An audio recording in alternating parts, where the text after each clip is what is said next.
Hello traders, Gary Wagner here for Trending Markets just after 11 o'clock in Honolulu, 4 o'clock in New York.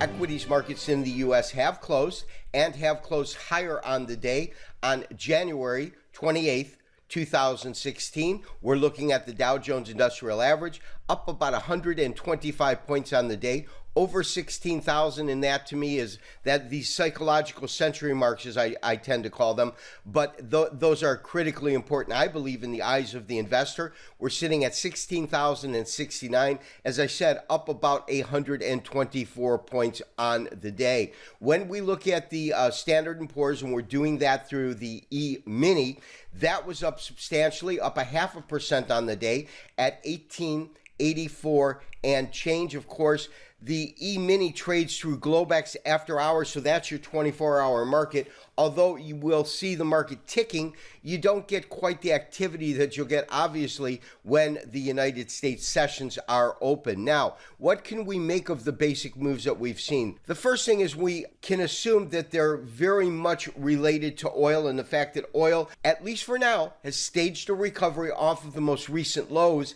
at around $26 per barrel, back over $33 with almost a 5% gain on the day. And so when we look at the corresponding market move, this of course is in the E-mini. What I am seeing really more than anything else is consolidation within the market and the attempt to form some sort of a base and then move up higher from that. So traders, one thing that I really want to do when looking at this daily chart is to compare the last time a price was driven into this area, which happens to be the August meltdown last year, and that was over some genuine concerns of the Chinese economy slowing down. They kind of brushed that off, and then we had the second bout, which of course occurred at the very tail end of 2015 into present time.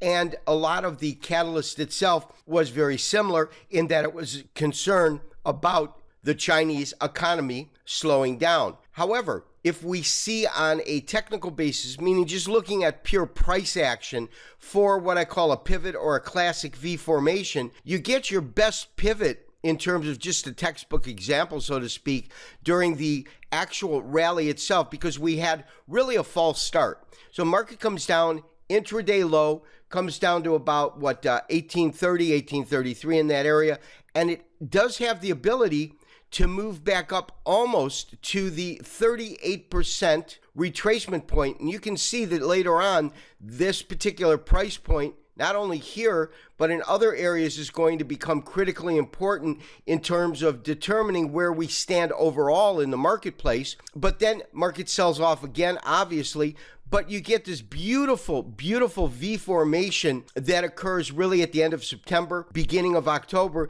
in which you had, in essence, a three-river morning star. That's these three candles. Fourth candle is your confirming candle. And then you get up day, green candle, up day, inside day, up day, up day.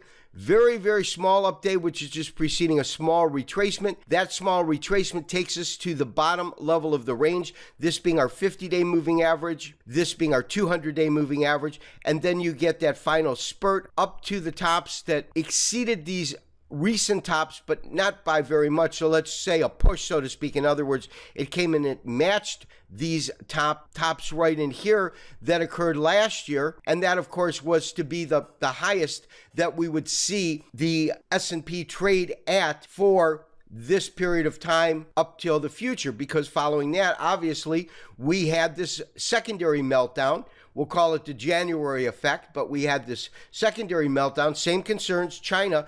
But if you look at the bottom here, we talked about this a little bit the other day, you're getting really these alternating colors. You're not getting consecutive up days, or as in the case of a correction, consecutive down days. Rather, you're getting kind of an ice cream sandwich. So you're going green, red, red, red, green. And the most that we have actually seen where this market has had more than a single up day, the largest count is, as we talked about yesterday, is here with 2 and here with 2. So we've really not seen this market have the ability to sustain any kind of rally. Now, what we can say is it does appear as though the selling pressure has really started to move away from the standard sentiment in the market, and that's why I believe it's forming a base. My sense is that we should be able to hold this price action here, all things being equal, meaning that we don't have another major wrench that comes in from a new data point, all things being equal. And from there, I think we'll have to see ourselves claw back up through the various areas.